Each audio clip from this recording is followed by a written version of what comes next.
Another blood-red sunset and yet another moon face, and still another 100 miles to my next resting place.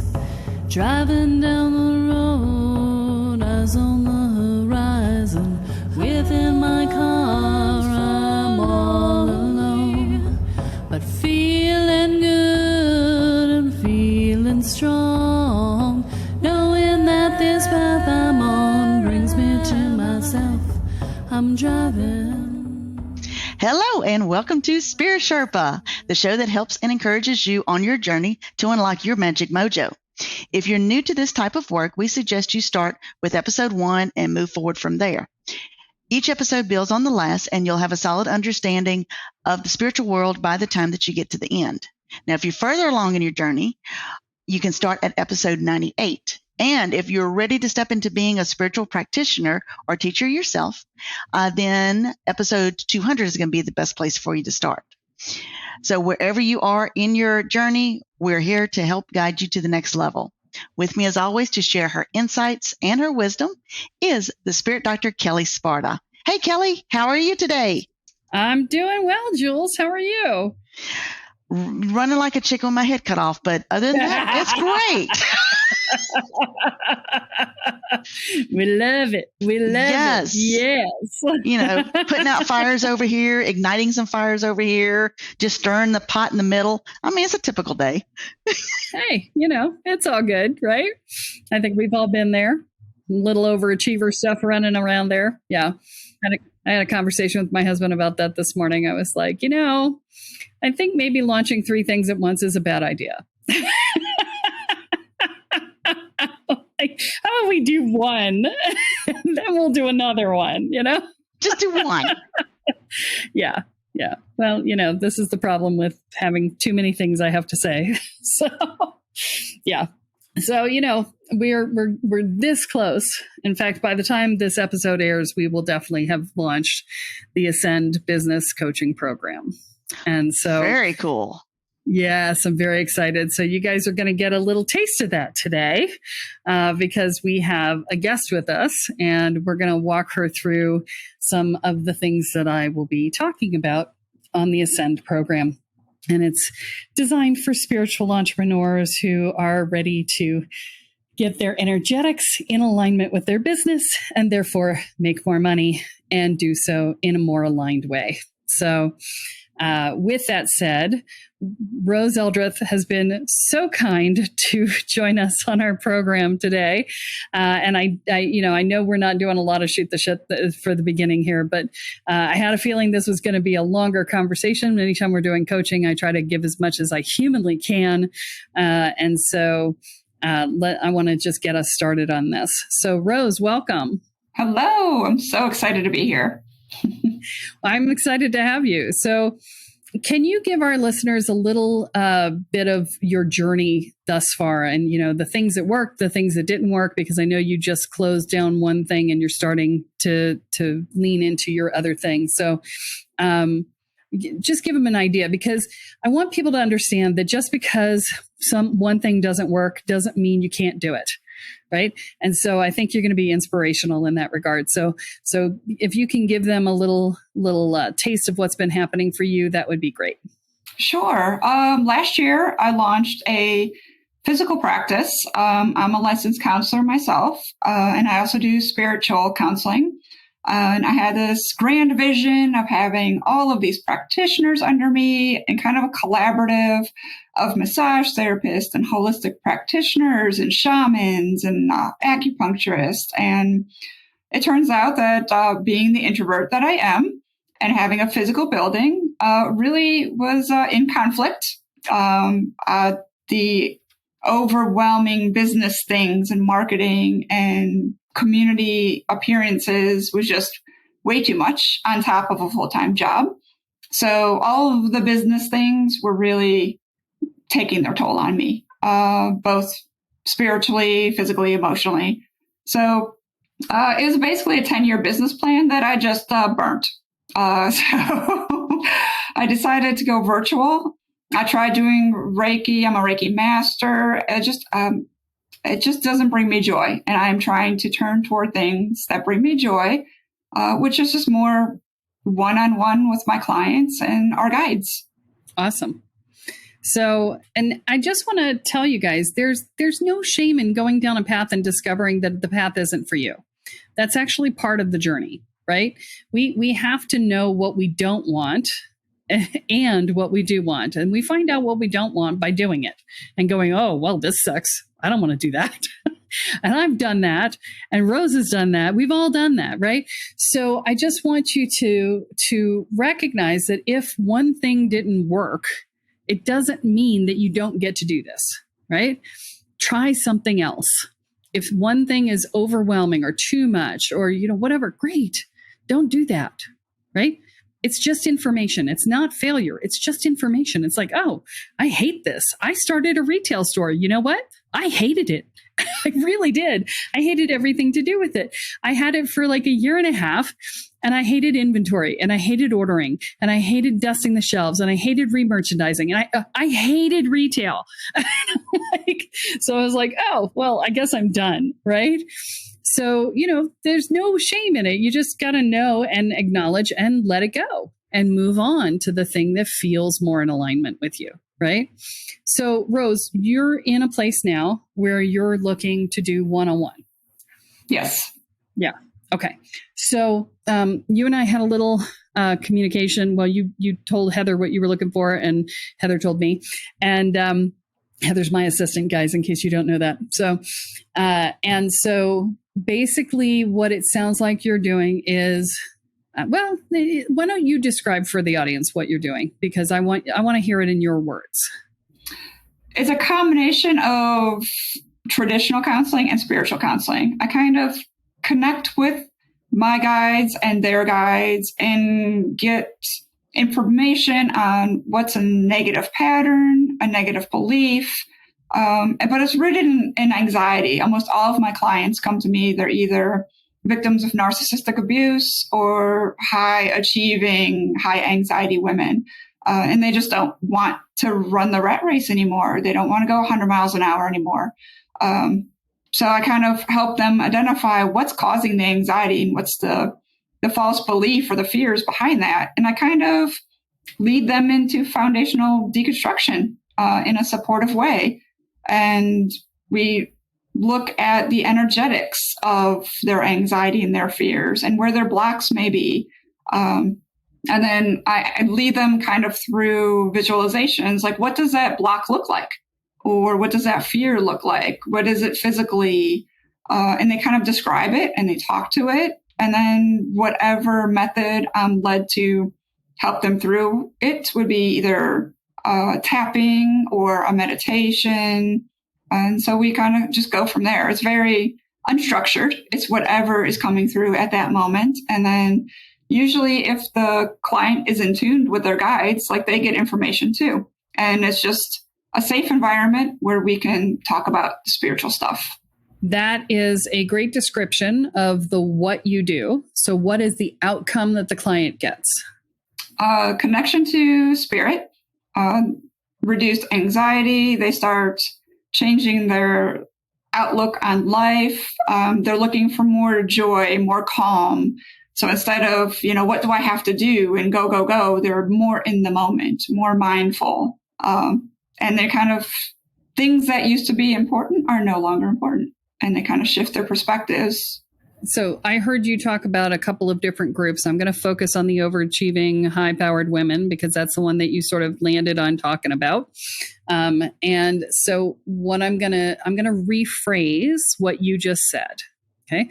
First thing I'm going to do, we're going to do a little coaching here. First thing I'm going to say is you need to take the words kinda, sorta, and out of your language. Okay. And the reason we do that is because it makes us sound unsure of ourselves. Are you unsure of yourself and your ability to deliver? No. So we don't want you to sound that way. Right. So as women, we have been taught to lessen ourselves by saying, well, kind of, sort of, maybe, blah, blah, blah, talk around the bush, not make it too declarative because that's guys land. Right. But the problem is that guys land is also confidence land. And so we need to land our language in confidence land. And so we want to make sure that our conversations are very declarative, very solid, very, when we're talking about things, we are really clear about what it is that we're delivering. I highly encourage people, when you are getting ready to deliver a message to somebody and talk about what it is that you do, I want you to sit in front of a mirror and say it over and over and over and over and over and over again until your language settles into a solid space and it rolls off your tongue like no tomorrow. You don't even have to think about it. You just go blah, blah, blah, blah, blah, blah, blah. This is what I do. This is the benefit of what I do. This is why you want it, right? And, that sort of thing. And to make it as clear and simple as possible, clear declarative sentences, not really long conversational sentences. And you've got the same problem that I have with my higher end people that I work with, which is I got a lot of tools in my toolbox, right? And you have a lot of tools in your toolbox and you're like, well, we might go here, we might go there, we might do the other thing, blah, blah, blah, blah, blah, right? And the people that we market to are people who want to know. We want to know everything. We want to understand everything. I need to experience, I need to chew on it for a long time until I decide if it's for me. Right? That's our thing. Right. And so, you've got this problem of, well, what I do is what shows up in the moment. And then they go, well, what does that mean? What is that? And how does that work? Blah, blah, blah, blah, blah, blah, blah, blah, blah. Right. Okay. So you have to be able to say it without saying it. Right. Say it in a way that feels solid. So they don't go, well, what does that mean?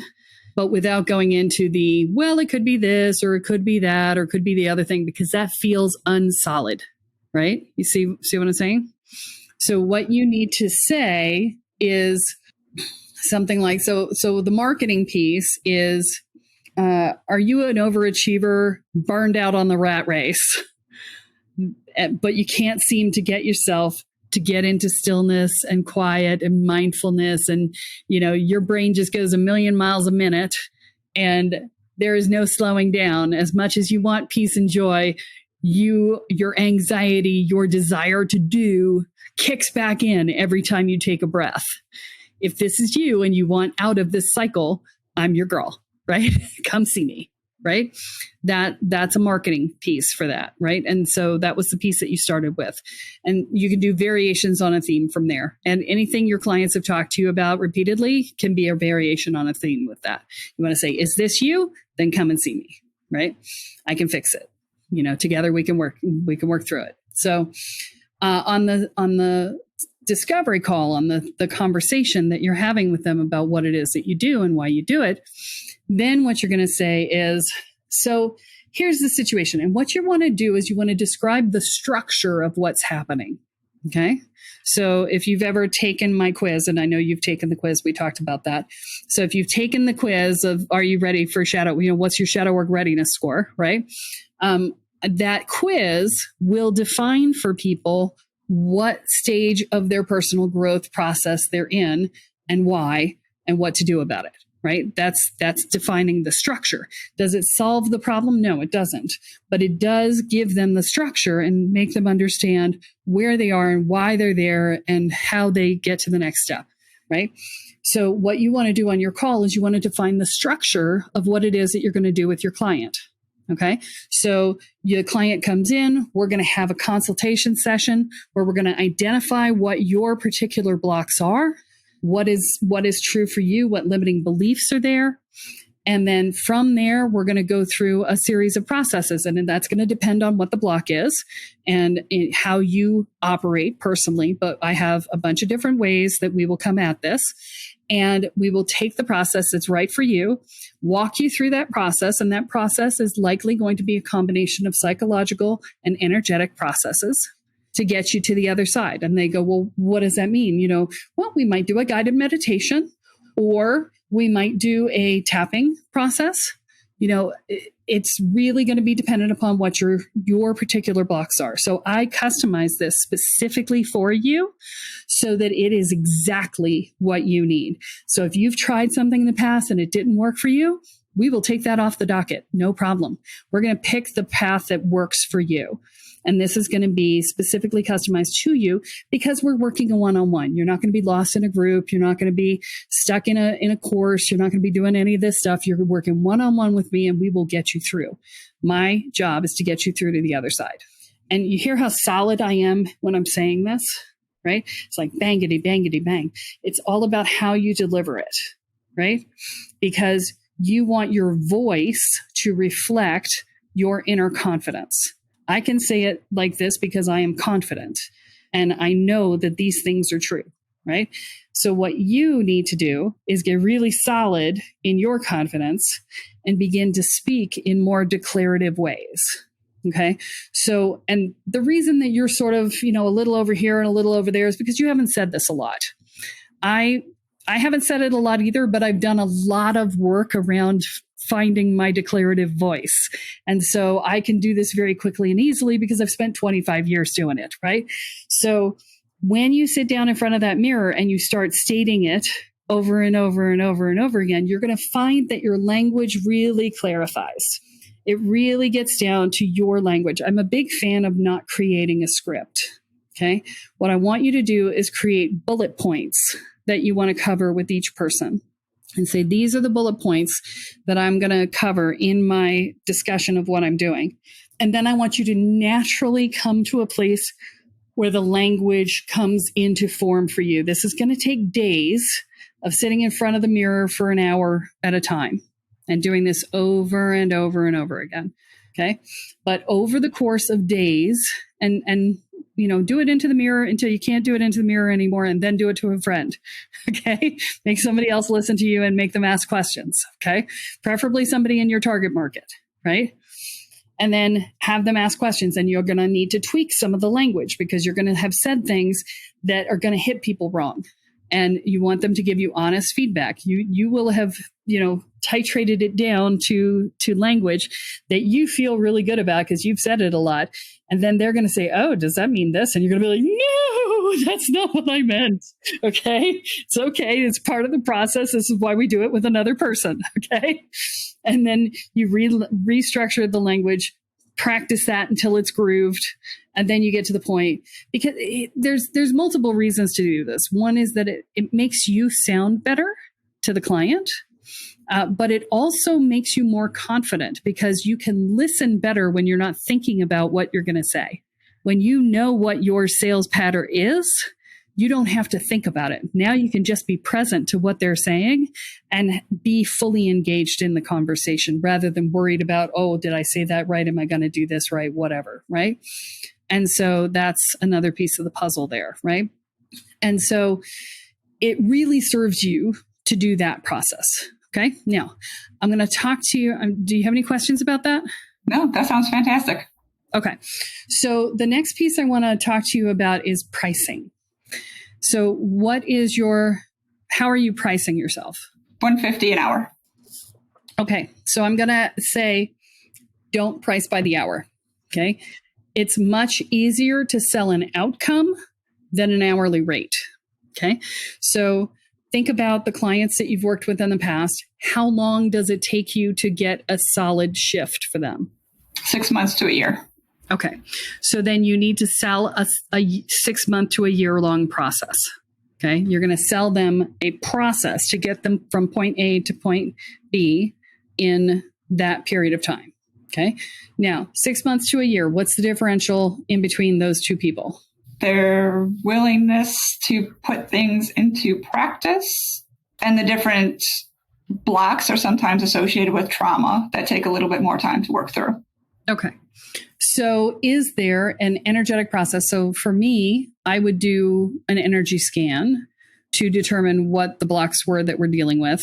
And I would have a conversation designed to tell me whether or not they're a doer in order for me to know whether I'm selling them a 6 month package or a year-long package. Right? Because if you know that those are the factors that determine the difference, then if you know it's going to take somebody longer, you sell them the longer package. You say, look, for you, given what you're dealing with your blocks and your traumas and whatever, and given that you tend to be a resistor, right? And you can ask them questions that they'll identify themselves, right? Anybody who's conscious is going to be able to say, yeah, not really a fast implementer, or yeah, I'm really a fast implementer. I am on it, right? And you say, okay, give me an idea of who you are. And then based on that, you say, okay, I think this process is going to take 6 months, or this process is going to take a year. And the price to do this for 6 months is X amount of dollars, right? Now, how often are you meeting them for that price? Some are monthly and some are every other week. I usually ask them when it fits into their schedule to come back, and they kind of dictate that based on their schedules. Okay. So I'm going to say stop doing that too. Okay. You're the practitioner. You're the person who is telling them what they need to do to get better. The more you take control, the safer they feel. Okay. So what is the optimal path for someone to make progress in your coaching with them? At least twice a month. Is 4 times a month or 3 times a month better than twice a month? What is the optimal path? Again, I think it goes back to how much time they have to invest in the change that we had discussed that week. Okay, so I'm going to tell you a secret. If you give somebody homework, they don't do it until the night before it's due. That is inevitably the case. Okay, so and I'm assuming that you're doing half an hour to an hour calls. Is that right? Yes. Hour. Okay. I would challenge you to question whether or not you can get the same amount of work done in half an hour. I often find that if you give people less time, they get more clarity faster. So just be aware of that. So optimal is twice a month, yes, or more for your purposes. Not worrying about their time, because their time, making an hour a week is not that big of a deal. I don't care who you are. If something is important to you, you can find an hour a week for it. Okay. So the question then becomes, what is the optimal path in terms of how much change? Because people can only take in so much change at a time, right? So what is the optimal path for change based on the work that you're doing with them? I would still every other week. Yeah. All right. So your program is every other week, and that's just what it is. Okay. So ask yourself this: are the people who are taking a year the ones who are only coming in once a month? Yes. Okay. So then your program is 6 months, every other week. Okay. That's just how it is. Okay. So, so if we're doing 6 months at every other week, right? Let's just do the math. So before I do this math, what I want you to do is I want you to think about what is the benefit that you're delivering to them. And I want you to feel into the energetic of that delivery. And I want you to feel into the people that you're working with, I'm assuming are high income earners? Yes. Okay. So they're high income earners. So what percentage of their current monthly income would it be worth to them to do this work, to have this be different? Close your eyes and ask your higher self. Don't get into your head. Ask your higher self. 10%. Okay. 10%. And if they are, so when you say high income earners, what are we talking? 150, 200,000? That would be my guess. Okay. So let's say 175. Okay. 175 divided by 12 is 14,000 divided by, or times 10% is $1,458 a month. Okay. That's 10% of their monthly income. So that's $1,500 a month. Breathe. Okay. If you can take their lives from a living hell to serenity, that's totally worth 10% of their income, right? Okay. The challenge is if you don't charge enough, you're charging 1% of their income for an hour. So 2% for 2 hours right now. Okay. The challenge is people value things based on the percentage of income. Okay. If something is too cheap, they don't pay any attention to it. Okay. It's like somebody who makes $3,000 a month paying, what's 1% of that? $3 for something. Okay. Do you value that? No, you don't value that. Right. It's the same thing. You have to look at it as a percentage of income because that's how the value is established. right? But if you pay $300 for something and you make $3,000 a month, that's like, oh, that's real money, right? You see the difference? Yes. Yeah. So you want to set your pricing based on, and I think 10% is a good number. That feels right to me. You want to set your pricing based on that number as a percentage of their income, right? So the average income, obviously, right? So, now you're looking at 2 calls a month for $1,500 a month on a 6-month program. So that's a whole difference in lifestyle, right? Yeah. But you're delivering an outcome. So you have the option, if at the end of 6 months, they're not where you want them to be, you're making $1,500 a month. You've got the option to say, hey, I'm going to gift you an extra month or 2 of time because I don't feel like I got you where I wanted to get you. And then they go, oh, now that's huge value for that gift. But you had the extra money coming in, so you could afford to do that. See the big difference between that and $150 an hour? I do. Yeah. And you're guaranteeing an outcome. You're like, I will get you there in 6 months, or I will work with you for free until we do. And that solves my other barrier that I was going to bring up is like, I didn't know how to get from doing one-on-one hourly sessions to being able to leave my not so nice full-time job because I couldn't see that. So that makes it more doable. Yeah. And this is the thing, right? Because the other thing you want to make sure of, especially when you're doing one-on-one work, is you want to make sure that your hourly rate is not going to put you in a position where you're working 50, 60 hours a week to pay your bills, which I see a lot of people do. A lot of people set themselves up for that, right? When you sell an outcome, you sell something that's higher value so you can charge more. When you're doing an hourly rate, I mean, I know people who've been in therapy for 20 years. They've been doing therapy for 20 years, pay an hourly rate. They haven't had an outcome. I mean, they've had little outcomes along the way, but clearly they're not done because they're still in therapy 20 years later, right? So, when you sell an outcome, it's worth more money. It also means that you're not there to string them along and keep your monthly payments going. So you have a higher trust value because you're delivering an outcome. And so that's the other piece of the puzzle, right? Now, that means you also have to vet your clients really carefully, because if you're going to deliver an outcome and say, or I'll work with you free until you do, you better really vet your clients to make sure that they're doers. Okay. And in the first month, if they do not follow through on their doing, you need to refund their money and tell them they're not ready. Okay. Because you don't want to be on the hook working with the time suck person who refuses to do anything forever. Right. So you got to really vet your clients, and you got to be willing to fire a few if they don't do their work.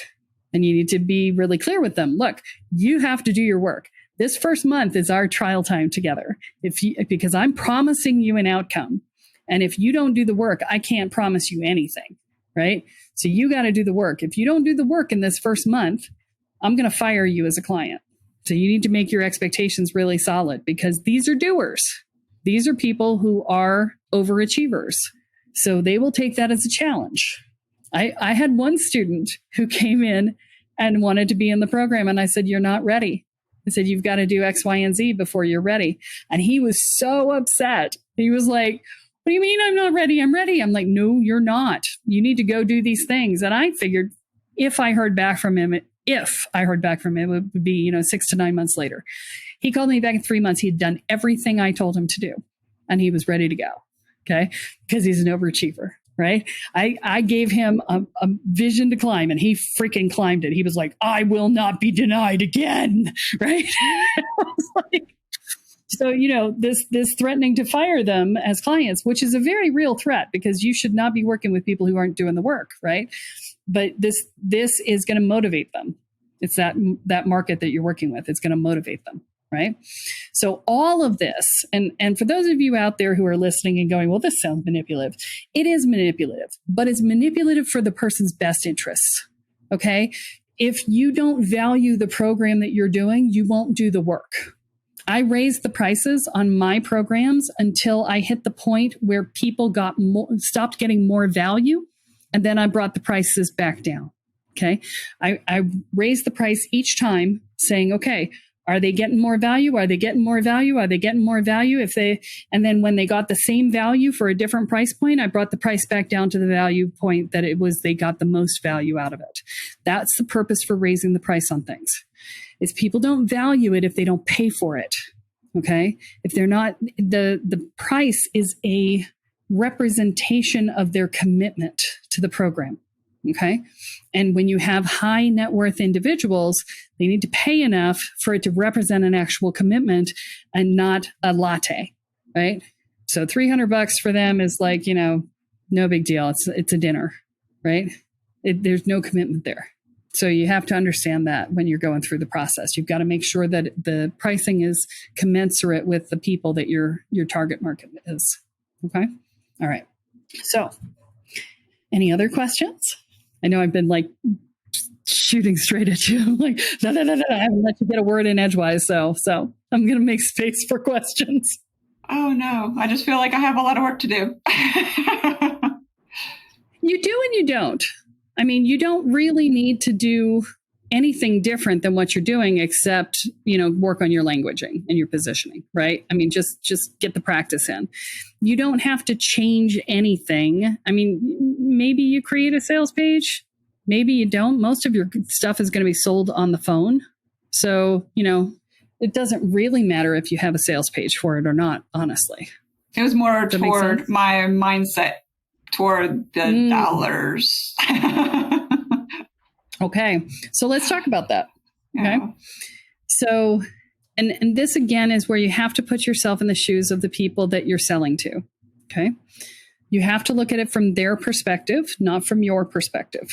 And this again is why I tell people hang out with people who make more money than you do.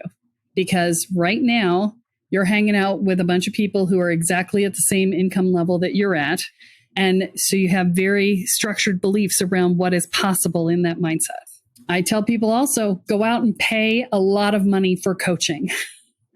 Because when you pay a lot of money for coaching, you will understand why people buy coaching for a lot of money. You will understand why that happens. And you will believe it can happen because you've done it. Right? So there's that balance point. These are the things. So when you can put yourself in the mindset of somebody who is making that kind of money, then you can say, okay, so this is the equivalent of them spending, if I'm making $3,000 a month, this is the equivalent of them spending $300 on a coaching program. Okay. And you just have to understand that that's equivalent to them. Does that make sense? Yes.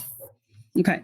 And so that takes it out of the, oh my gosh, this is too much to charge arena, right? Because the charge isn't about you getting more money. The charge is about them committing more to the process.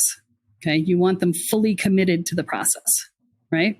And it's not a hardship. If you make $3,000 a month, $300 is usually not a hardship.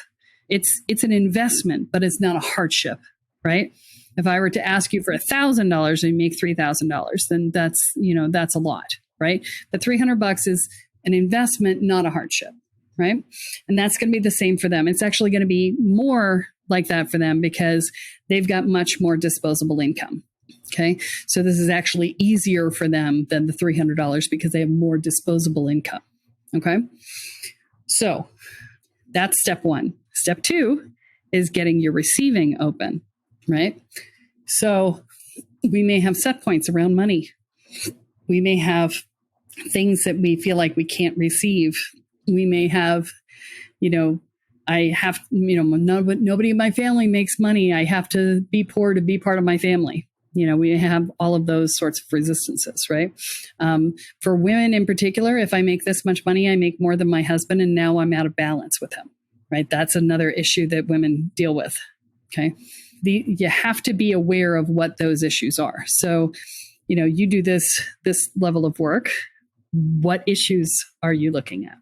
I think it's a confidence issue that can I give them that outcome for that price range? No, not for that price range. Okay. Can you give them that outcome? Okay. I mean, the price range doesn't make a difference. Remember, the price range is just a commitment point. I would say my block is separating those then. Yeah. Remember, the price is just their level of commitment. That's all it is. Okay. You have to charge enough for them to take it seriously at their price point, right? So the price is not anything to do with the outcome. The price is just the price. The price is how much does it take to get them to commit. That's the price. Okay. At the level that you need them to commit to get the outcome, right? That's what the price is about. Now, then it's about you've got the commitment, right? So now the question is, can you deliver on the outcome? And you already told me you can deliver on the outcome. You already do. You told me not only that you can deliver on it, but exactly what the most optimal path is and how long it takes and the whole 9 yards. You told me all of that already. You already know that that's true. Okay. So the price is just about getting them to commit. I'm scared. Okay. It's honest. It's honest. So what are you scared about? Oh, that's just a big change in my, the ways of doing business, I guess. I've been doing the hourly kind of therapy structure for so long that's a shift that I'd have to get used to. So, and here's going to be my suggestion to you. For the first one of these that you sell, don't spend any of the money. Stick it in a bank account and have it sit there. Okay. Because your biggest concern, I think, and I'm going to make a guess, but this was mine, so I'm going to say maybe it's yours, is what if I suck at this and I don't get them what they want and I have to give them their money back, and where am I going to get that money? Oh, yeah. Although I don't have any confidence that I'll be able to fire somebody. Okay. Well, that's going to be something you have to work on. Definitely. Yes. So you haven't met that one yet. I'm pretty sure she has, but that's the difference between the therapist and the coach, right? A therapist isn't allowed to fire people. Okay. Mostly. But this is what you have to recognize, is that firing someone can be the crystallization moment that they needed. Especially some of these people are so smart that they can run rings around other people. And if you call them on their crap and you fire them, that can be a wake-up call. And it can be a moment where they suddenly decide that they respect you and they beg you to come back in and say that they'll do better. Okay. You don't know until you get there. Okay. But there are some people that are never going to be the right client for you. Okay. I have very careful systems that I put in place to keep people who are not the right fit out of my programs, because those people can be toxic in the environments that I'm creating.